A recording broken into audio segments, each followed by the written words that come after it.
Good morning, dear children. Let's continue with the next part of this lesson. In the previous session, we have already completed the first part of this lesson. The lesson is Eyes Are Not Here. So, here the narrator and the girl who got in the compartment, they were conversing with each other. They were talking about Mussoorie and which was the best time to visit Mussoorie. It was the October time actually mentioned by the girl children. And here the narrator also agrees that October is the best time to visit Mussoorie. What happens next? Let's see, children. I moved easily along the berth and felt for the window ledge. The window was open. I faced it, making a pretense of studying the landscape. I heard the panting of the engine, the rumble of the wheels, and in my mind's eye, I could see the telegraph post flashing by. I moved easily means here the narrator is talking about himself. He was feeling uneasy, but still he was pretending like he is comfortable. He faces, uh, he sits facing near to the window, and he pretends like he is watching the landscapes, listening to the sound of engine. There was rumbling of the wheels, the panting of the engine. So in his minds, he was imagining the picture of the landscape children. Here he is not able to see; he is blind. But he is pretending he is acting like he is not blind here. He wants no he not want the girl to know that he is blind here. Okay, have you noticed I ventured that trees seem to be moving while we seem to be standing still. So this statement makes us clear, children. Here the author, he talks about the landscapes were moving, but here they are sitting still.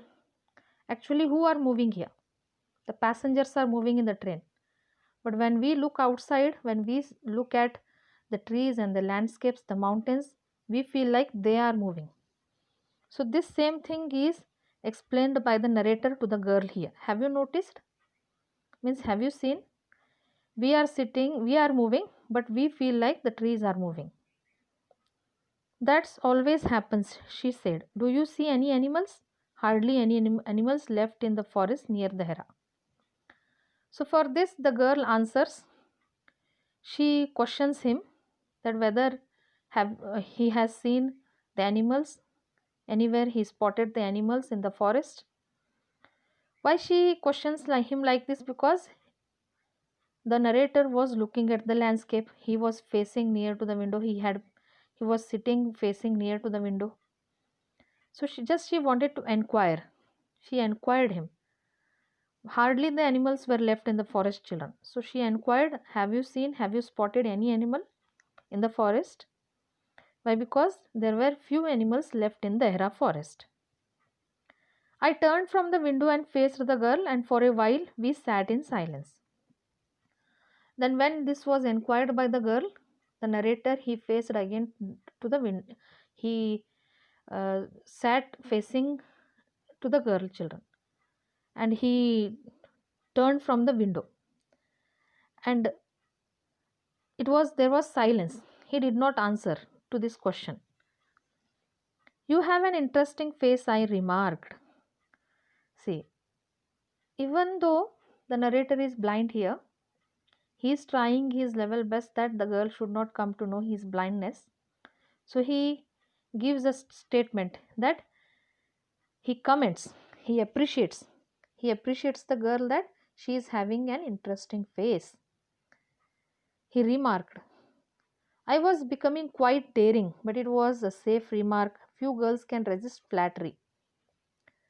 Even the narrator was quite aware that it was a kind of flattering. Flattering means he was in a fake way, he was appreciating. Okay, so it was quite daring he is doing here. He is the courage he is showing here, the courage to give such kind of remark to the girl children. Only they two are sitting in the compartment. Am I right? Some may take it in a positive way, some may take it in a negative way. It was a safe remark only, he says here, but few girls may take it in a wrong way. She laughed pleasantly, a clear, ringing laugh. But here the girl took it in a positive way. She did not take it in a wrong way. She laughed for the remark which was given by the narrator. It's nice to be told I have an interesting face. I am tired of people telling me I have a pretty face. So, why the remark was given by the narrator like this? Because he wanted to know what kind of face the girl is having, children. He wanted to know whether she is having a pretty face or a normal face. So, this comment makes it clear. When the girl answered him that everyone says like that she is having an interesting face, but many people, she got tired of telling people that he is having a pretty face. Oh, so you do have a pretty face, thought I. And aloud I said, well, an interesting face can also be pretty. The narrator's doubt was clear. Narrator came to know that she is having a pretty face.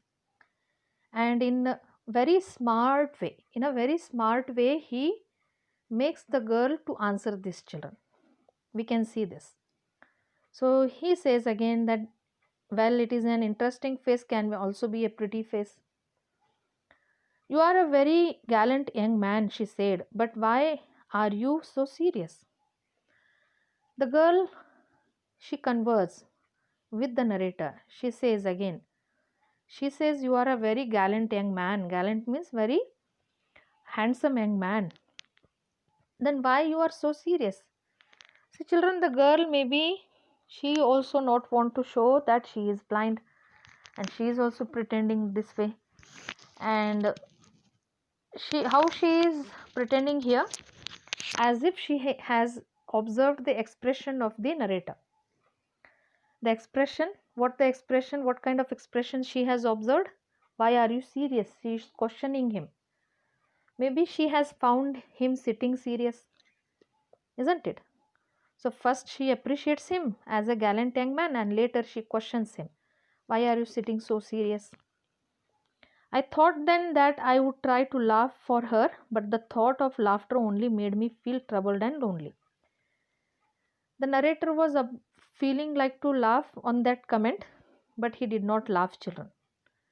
He felt troubled, and he was feeling like he has left alone. Why? Because it was a serious comment given by the girl that he is sitting so serious. We will be at your station, I said. Then he left that topic, and he told to girl that soon they are going to reach the station where the girl will go, where the girl is going to where the girl will go off that train, children. Thank goodness it's a short journey. I can't bear to sit in a train for more than 2 or 3 hours. So she thanked him for informing that the station is near. It was a small journey what she had. Why? Because she preferred to travel only small journeys, children. She hate to travel for 3-4 hours.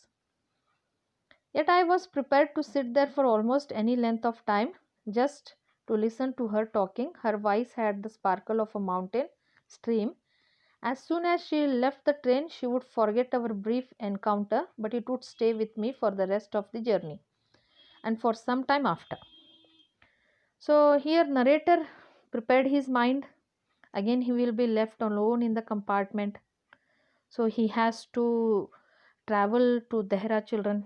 So it was a long journey, and he was habitual of that length of time. And here actually he was having a good time with that girl, listening to her voice. And he compares her voice with the sparkle of mountain stream where the water flows. So she left the train, children. Soon that conversation will also be forgotten with her. It was the good journey, it was the good time pass what he had with that girl. The engine's whistle streaked, the carriage wheels changed their sound and rhythm. Soon the train was about to stop, children. It was the sign given by the train. The engine's whistle, the shrieking sound of the wheels. The girl got up and began to collect her things. I wonder if she wore her hair in a bun, or it plaited, or if it hung loose over her shoulders, and or if it was cut very short. See how curious the narrator is here. The girl was about to leave that compartment, but still he is curious to know how she has dressed her hair, whether she has left her hair on her shoulders, whether she had tied up a bun, or it was plaited. How he should know, children? He cannot question the girl directly, isn't it? She was collecting the things, the train had stopped. The girl was collecting the things. She was about to leave the compartment. The train drove slowly into the station. Outside there was the shouting of porters and vendors, and a high-pitched female voice near the carriage door, which must have belonged to the girl's aunt. So somebody had come to receive her. And who was there? It was aunt. It was told in the beginning of the lesson only that her aunt will come to receive the girl. The train started to stop slowly, children, and it stopped. Then there was the shouting of the people. There was the voice of the porters heard. The voice of the vendors. Vendors means the things which were sold by those people who roam on the platform. Then there was a female's voice heard, and it was none other than it was the voice of the girl's aunt. Goodbye, said the girl. So she bid goodbye to narrator. The girl left the compartment. She was standing very close to me, so close that the perfume of her hair was tantalizing. I wanted to raise my hand and touch her hair, but she moved away, and only the perfume still lingered where she had stood. We can see, children, how narrator want to touch her hair. He was desiring to touch her hair. Why? Because the perfume made her to the perfume was tempting him. The perfume which she had in her hair, it was tantalizing. It was tempting him to touch her hair. He wanted to raise his hand, but he did not dare to touch her hair, children. Then she moved away. She moved from that compartment. You may break, you may shatter the vase if you will, but the scent of roses will linger there still. So here this statement, why he gives here, it's a metaphor, children. And you may shatter the vase means it is referred to the breaking of a heart. After all, we are human beings. How much we can control our emotions. So here a kind of enjoyment he was having with that girl. There was a friendship developed between them. He wanted to enjoy those moments still more, but it stopped, children. She left the compartment. As soon as she left the compartment, the conversation was stopped, and it made the narrator to get disappointed. So he says this. Okay, the scent of the roses will linger there still, means the essence of their friendship will remain in their heart, isn't it? After all, they are human beings. Breaking of a heart, why he mentions here, because he was enjoying the company of that girl, but she did not spend more time with him. There was some confusion in the doorway. A man getting into the compartment stammered an apology. Then the door banged shut and the world was shut out again. I returned to my berth.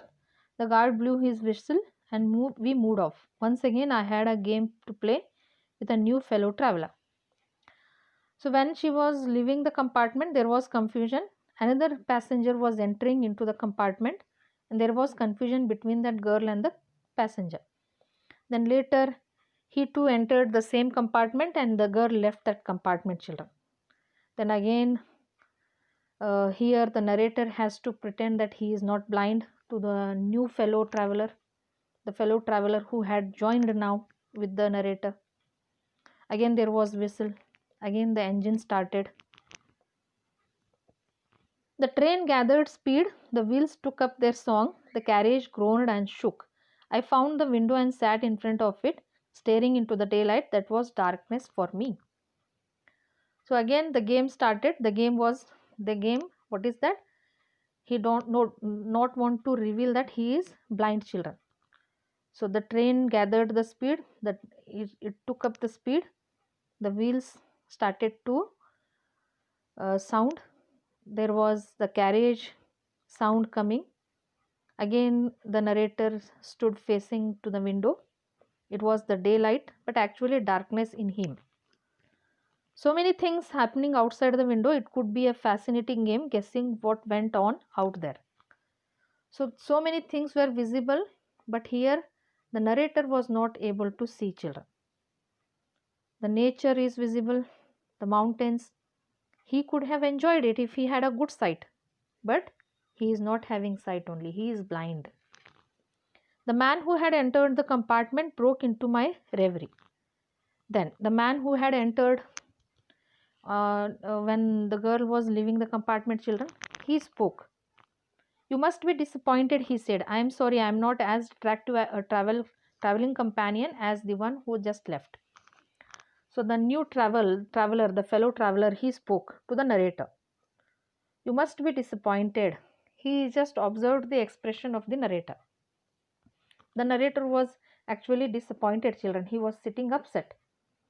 So the fellow traveler questioned him, why you are disappointed? And the fellow traveler said that I may be not as pretty as the traveler who was traveling before. I am not attractive like her, but still I can manage, I can converse better, he says here.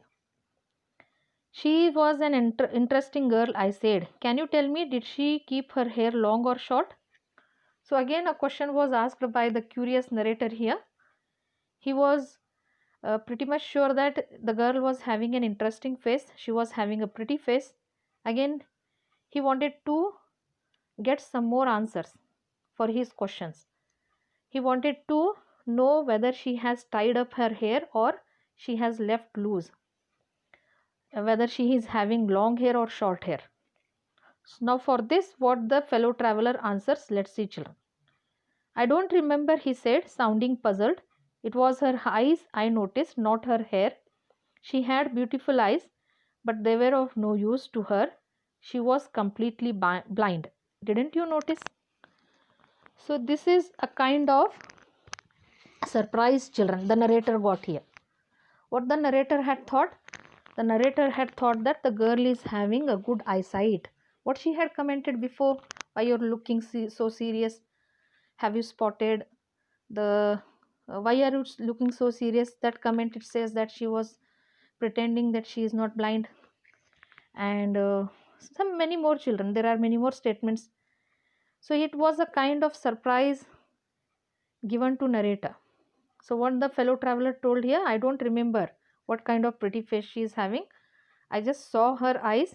Those were beautiful eyes, but it were of no use. She was blind. Even the girl was blind, children. How the narrator played a game with that girl, in the same way the girl also played a game with the narrator. She did not reveal that she is also blind. Okay, that is what we come to know from this, children. Eyes are not here. Every organ, what we have, children, if the organs are working in a proper way, it is a kind of blessing we get from the God. The Almighty has blessed us, isn't it? When we think of the disabled people, how they struggle, how they strive, we feel pity. Am I right or not? That's all for today's session, children. I hope you have enjoyed this lesson. I will come with the next lesson in the next session. I request you to complete the assessment part of this lesson, and if you get any doubt regarding this lesson, you can ask me in Google Classroom. Meet you in the next class. Thank you.